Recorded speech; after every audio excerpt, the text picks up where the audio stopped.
Hello, everybody. Here we go again with a great live Big Steve backstage pass. You know, so many things were happening at this time. When I jumped right in with Jerry and we started doing Howard Wales. Now, here's a picture of Jerry. This picture was taken at an incredible place called the Spreckles Mansion in the Haight Ashbury, up on Buena Vista, across from Buena Vista Park. The house was owned by a guy named Gavin Arthur. He was the grandson of Chester Allen Arthur. And Ramrod knew him from running around with the Merry Pranksters. And he was a really great guy. And so he kept his door open in the Haight Ashbury all the time. And the house was between Graham Nash's house on one side and David Crosby's house on the other. So it was a party place. And we would just go there. It had many floors, many rooms. It's now owned by a really good friend of mine who's done the whole place over as a shrine to the Grateful Dead. And in the room where Jerry took this picture, it is still hanging there above the mantelpiece in that office. And if you notice, Jerry's wearing that hat, and this is where he started getting the name Captain Trips, which he really didn't like that name. It was not something we ever called him. As a matter of fact, his nickname at this time was Blackjack. He had a guitar strap that had that engraved in it, and so it was a nickname that these guys, the Pleasure Crew, gave him. I haven't told you about the Pleasure Crew yet. Now, these are a couple of guys that actually were in the Pleasure Crew and workers too. Now, you see me right there. I had broken my arm in a motorcycle accident, and so I had my shoulder taped up there. But the guy in the middle is Joe Winslow, and the gentleman on the other end is Angelo Barbera, and he was the president of the Richmond Hells Angels and a really good friend of mine and a good friend of all of ours. Now, Joe Winslow, after he came on that Hooterole tour with me, like I was telling you guys, the Howard Wales tour with Jerry, he was driving truck and helping me load and learning everything he could. So he then started truck driving for us in the Grateful Dead crew when we got home. But we didn't get paid a lot of money in those days. The Grateful Dead was paying us about $75 a week, actually. And they had just bought the PA from Alembic. So we all went along with that. And now we were totally getting Grateful Dead checks.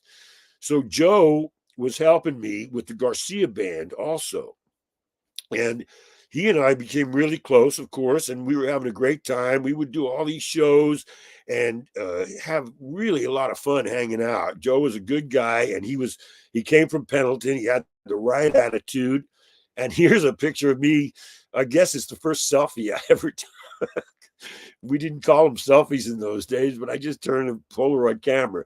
The reason we kept a couple of Polaroid cameras around was really to take pictures of the equipment and try to see how the setup went sometimes. So we could do it exactly the same way every time. That was one of the things the band loved. Jerry was a stickler about it.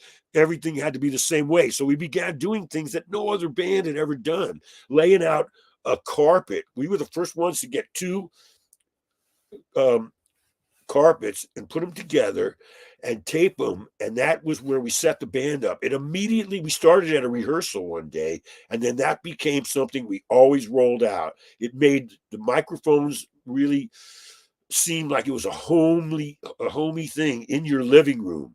So the microphones were right on the edge of the carpet and the amps were back about 2 feet. So we always had the carpet lined up first, and then we could build the setup around it. Everything had to be in the same exact location. That was really important. Here's another shot of Joe. We were out on a little fishing trip together, and we had a lot of fun when we could get away and do stuff. Now, Joe was working hard all the time with us and very busy. And something very interesting occurs here. You see, the life was so strenuous, the work was so intense that a lot of guys all of a sudden would have to take a break. They almost had mental breakdowns, and they borderline sometimes on problems. And so whenever a guy would act strange, and a lot of times the Pendleton guys was too much for him to be down in these cities and running around. Never Ramrod. He only one time didn't make a show, and that was because of another reason. But it was very strange when something like that happened.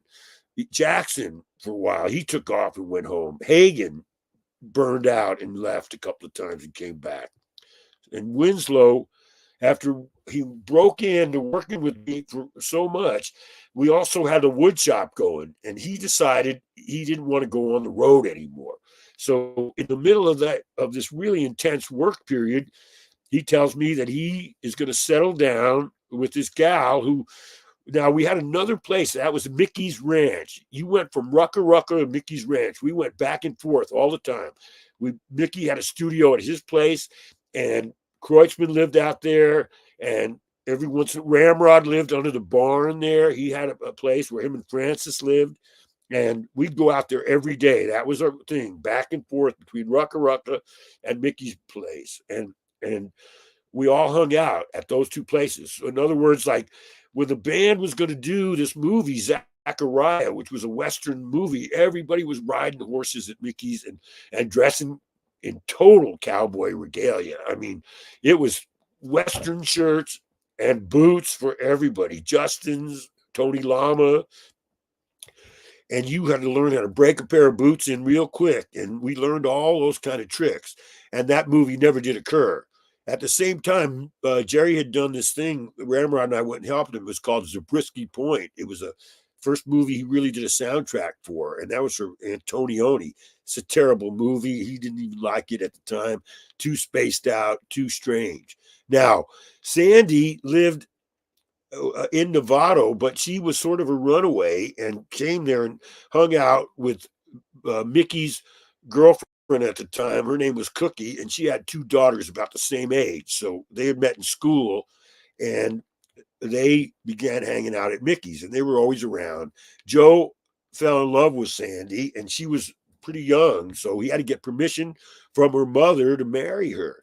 And he asked me to be his best man. We hardly had a pot to piss in, but we went up with Sandy's mom, and Joe and I and Sandy, we went up to Tahoe, and they got married, and her sister Anita came up there with us, and we had a pretty good party.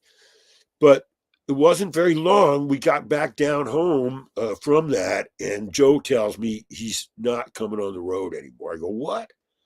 After all that, what you went through and then getting this job? And he just had to stay home. He said he wanted to. And he said it was Sandy that asked him to.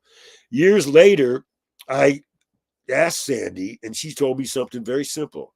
She said, I never asked off the road. I said, well, I didn't think you did, because he kept on going with us to Grateful Dead shows for a while, but then he totally stayed home and ran our cabinet shop. We're making speakers, and we all worked there with him, and we stored gear there, and we tried to build a studio for a while too. And that place really Joe stayed with that for all the years, and he started building cabinets, which became Myers Sound. John Myers hung out with us, and he's the guy who bought the PA from Altamont and put it in a place called Pepperland in San Rafael, which was part of Litchfield's Motel, which was on Front Street. And we had some amazing gigs there. That's one of the greatest gigs where Janice and Big Ben just got on the mic and went wild that night. It was a fun place to play. And it was a really strange thing because Whitey Litchfield, who ran the place, he had built it as a complex that you could never see from the outside. And it was a really interesting place at Bermuda Palms. And we lived there for years. Right behind it was where the famous Front Street studio, which we settled on after being at so many different places. We built our workshops there. We rehearsed there. We got the two sides of this big building, and we had storage for all our gear. We built workshops to work on the gear. And this gentleman right here, this is Dan Healy. Now, Dan and I first met each other working together for Quicksilver. Ramrod had introduced us before that because Dan had worked for Harry McCune Sound and he knew so much about PAs. He was knowledgeable and he had something that was so different than some of the other people. He could teach and he would teach you and he would explain to you about amplifiers and about everything in the world we were living in. He had grown up working with his dad, and I believe that there was he learned a lot of electronics from repairing pinball machines and working on them. But then he went into amplifiers, and nobody in the world could work a Fender amplifier like Healy, and he could explain it to you. And he immediately, every amp we got, we were trying to buy what they called the pre-CBS twins at that time, or the blackface twins. There was a big change at Fender were going on. And so Healy would take apart the amp and he'd show you. He would take all the capacitors out, all the resistors. And as he went along, he gave you an education in electronics. You see, each resistor is color coded for what its resistance is. And so he would teach us that code and teach us about how capacitors worked and how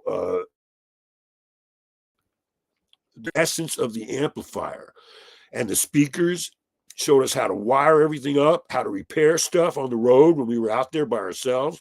In Jerry Garcia band, he taught me all that stuff. And we used everything because everything we had was basically Fender twins. Now, go back to Healy's picture there. And this is getting ahead here a little bit. I want to talk about Dan for a while. So Dan and I were working at Quicksilver, and we were pretty busy there.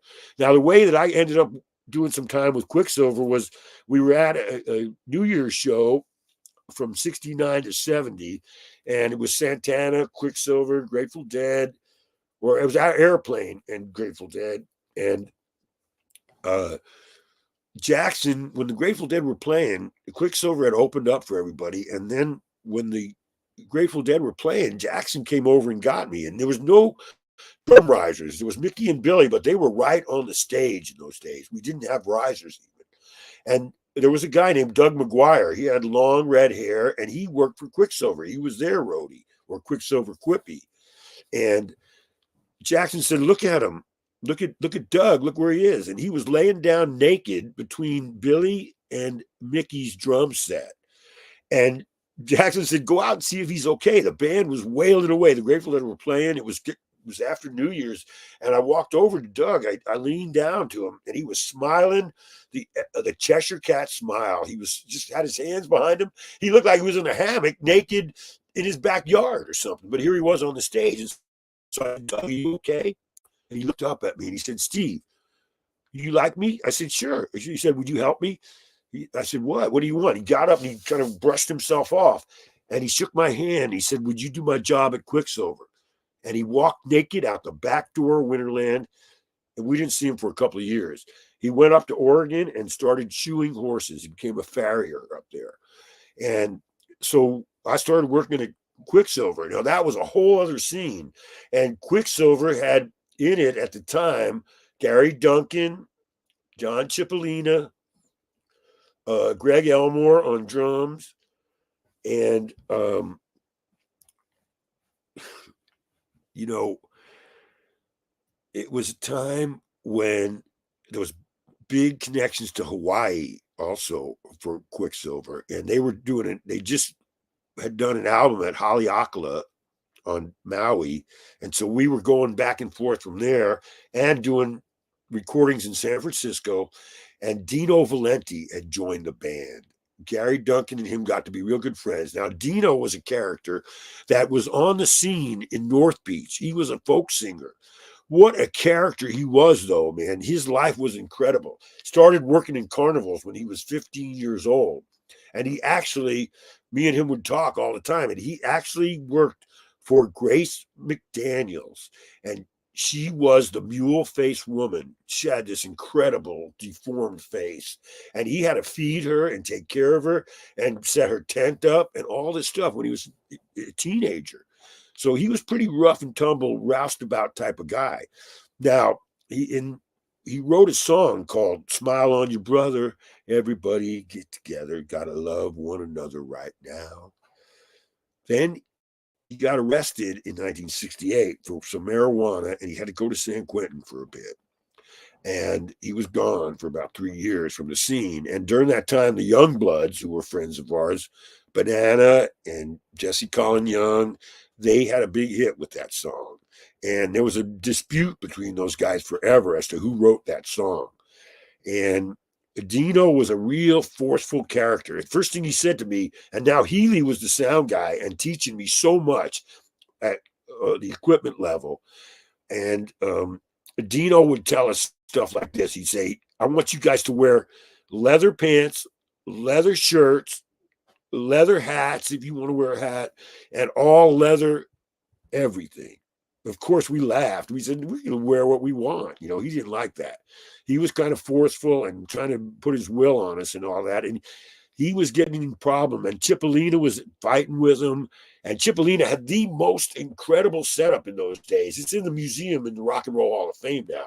But it was these things that you rolled out onto the stage. It was this amp, and it went up with these high horns, these giant high horns that went out and blasted his sound. It was so unique, and it was really top heavy and hard to move around.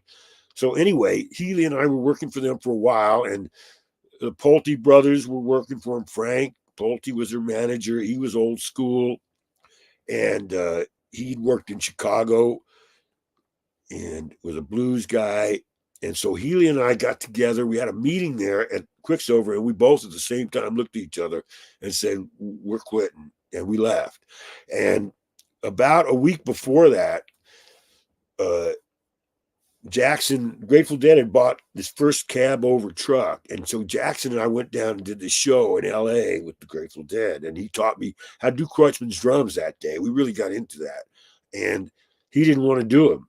And so I started doing the drums. Mickey had to start on Mickey and Billy. And so I started doing them there. And then we were staying at this hotel. The only hotel that would allow rock and rollers was called the Tropicana in Los Angeles. And we knew how to get there, going down on Highway 5, which just opened then. And we'd get into Hollywood and get up to the hotel, the Tropicana.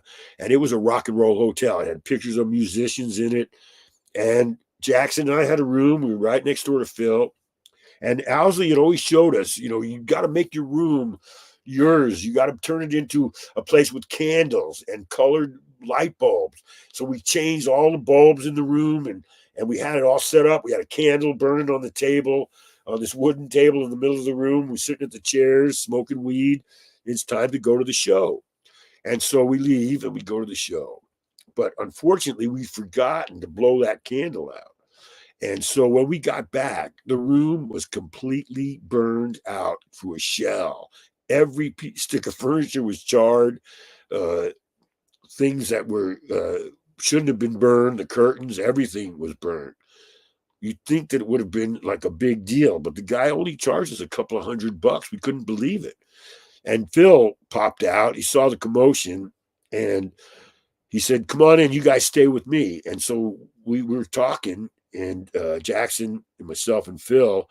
And Phil was kind of reserved, but I got to know him pretty well. We were getting to know each other. And he opened up to me, and he said these very words. He said, you don't want to go back to Quicksilver. You guys come and work with us. And so that was a real start of another okay from somebody in the band now. Everybody had to approve of you at some point and have a conversation with you. Phil was a little more reserved than the other guys. So I was really happy when we started to become friends. And I love that guy so much. He was amazing. And he was always a source of knowledge. Me and him would talk about lots of intellectual stuff, and you never turned a TV on when you roomed with him. He liked to smoke weed and talk about, the bebop era and teach me so much about jazz. He knew a lot about music, and what a great musician. He had perfect pitch, so he could really teach you a lot about sound. Now, Healy was the only guy ever Don't be going to Stooges yet. We're not there yet. Healy was the only guy ever that could do this simple thing, and that is he figured out in the Fender Twin Reverb, this is very important. There's a preamp stage where the small tubes, the 12AX7s and or 7025s, they're both interchangeable. And then the 6L6 GCs, that were the big power tubes. He figured out how to preamp a twin reverb out and put a 1/4-inch jack in there so we could bypass the power stage and now take the Fender sound to a Macintosh 350 tube amp. And that gave Jerry a powerful sound. And Healy was the only person that could figure that out. And no one has ever, to this day, I don't think, cracked that. There is no other person I've ever heard who really could preamp out a Fender Twin Reverb. There probably are some people that have figured it out by now, but we were the only ones. And that changed everything. Jerry could keep his sound, his Fender sound, and had the power of the 350 Macintosh amp, which Owsley insisted we use because we had to not only take the tops off of those, but they had these big KT66 tubes, these power tubes, and you had to set the bias while Jerry was playing. You could see the tubes start turning red. Oh, right here, I got to tell you something very important, and this is about drugs. Owsley made and grew the most amazing DMT. He grew it in a jar, a big mason jar, on a medical wooden stick. Okay, that was really a long Q-tip, but he would put the wooden end through a hole in the top of the jar, and he put some chemicals in the bottom. And in a few days, on the tip of that stick, grew this insane stuff that smelled like burnt plastic, but looked like bubble gum, and yet had this weird texture and sort of strange feeling when you touched it. So we would smoke that. And every time we smoked that at a gig, the band would just turn around and look at us because we'd be huddled right behind their amps and they could smell that DMT. And every single time something electronic blew up, the power would go off for no reason. Amps would start, you could see the amps start glowing. I can't to this day explain to you the phenomenon of that DMT, and it affected the electricity around us. See, we lived in a world, in Healy, all of us, we lived in this electronic world. Amplifiers in those days did not have a third prong. They were ungrounded. So if you put your hand on Phil's bass and then touch Bobby's amp, you got a shock that went through you. And so we talked about it all the time. And Healy, all of us, we lived in an electric world. Electric, what we called acid was electric, was what we said. I need some electric. And then all the amps we were dealing with.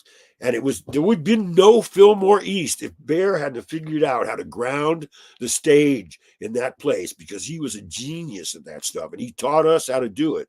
And so we carried this long roller wire to run between all the amps and then find a water pipe and scrape the paint off it and wrap that wire around it and ground all the amps together so we could touch them without getting shocks. And the guys didn't get as many shocks.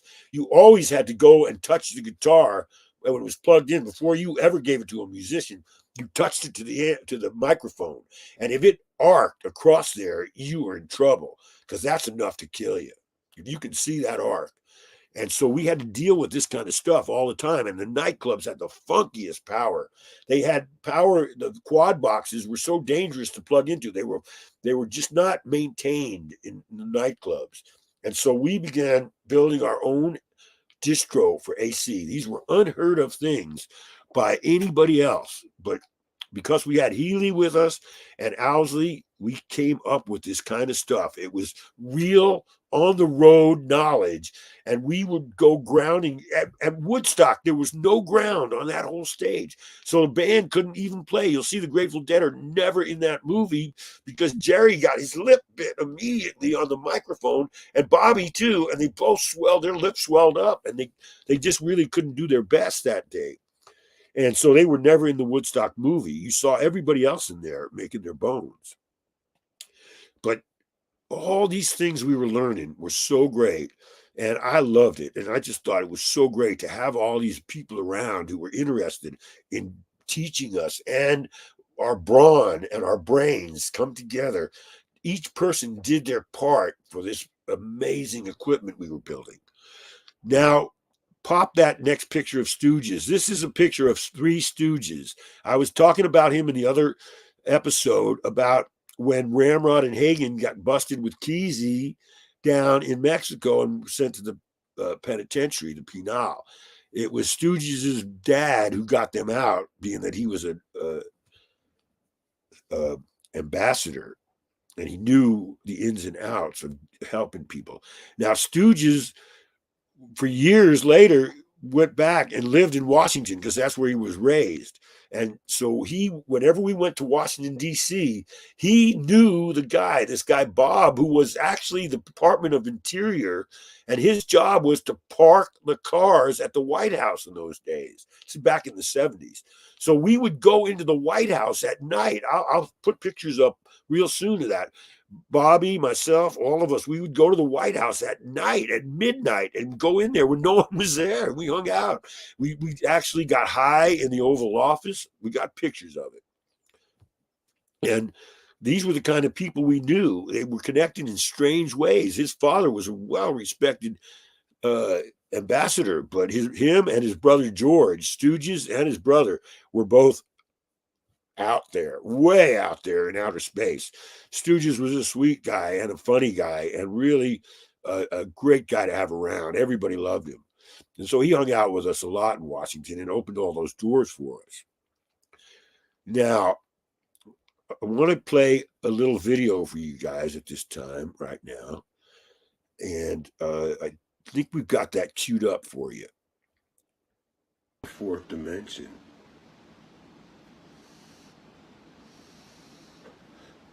Music takes us to the fifth dimension.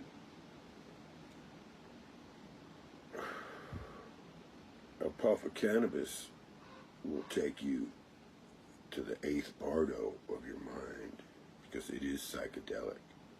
And remember this, you can meditate on it, you can cogitate on it, you can think things out clearly in your mind. We felt about pot. Now, I don't know, we lost some of the audio on that, so let's pop that down now, and I want to move on now. It's always great to talk to you guys. Here's a picture of me with the Wolf. Now, the Wolf was the first real Doug Irwin guitar that Jerry designed from scratch. He had another one before this one, but it was so heavy, it wasn't balanced right. We tried everything we could to get that one balanced by putting weight in it. Ramrod came up with a great idea. We put strips of little lead and some heavy slides that we had, and we buried them in the guitar, and it never did work right. So then Jerry designed this one with Doug, and it wasn't called the Wolf until Europe 72 when we put that sticker on there, that Tex Avery Hollywood Wolf. Now, as we call this the Big Steve's Backstage Pass, I want to flip to this thing right now and show you how each show will have a backstage pass for you to look at. This one, of course, is one I like so much because there I am on my 1957 Panhead, which was built for me by the Richmond motorcycle enthusiasts. And they gave that to me. Angelo was involved in that, Al, and all Chicago Joe, Indian at the time. They built this beautiful chopper for me, and I loved it. I had another one before it, a 48 Pan, and this was my next bike, a Panhead, and we rode that thing all over. One of the greatest things we did was on our time off was we went riding together, the guys on the crew, and we'd go visit our friends. We'd do what we called the Bridges Run. We'd leave from San Rafael and cross the Richmond Bridge on beautiful nights in the Bay Area and go over the bay to Richmond, then make it all the way through Oakland and go across the Bay Bridge back into San Francisco and then back across the Golden Gate Bridge I tell you, that was such free time, so much freedom, and we loved it. It was like a thrill of going out all the time when we weren't working. We still stayed on that edge by riding our motorcycles with these great friends who took us on great adventures. And this brings us to the end of this time together. But I really enjoy talking to you guys. I hope you like it. I want to answer all your questions. We're going to start getting into that a little better and a little quicker, too. I know you have questions, and we are going to figure out how to get it.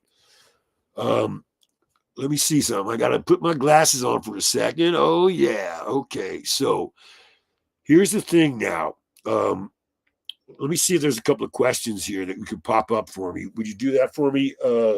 Please, Jeremy. I want to answer just a couple. You just pick a couple of random ones and we'll try to hit them. Because I love that you guys are writing to me. I see what you're writing. I love talking to you. That's important. We're going to get that down better and do a good job for you on it. I guess I'm not getting any right now, so that's okay. It's obviously a mess up as we're learning how to do this technically right now.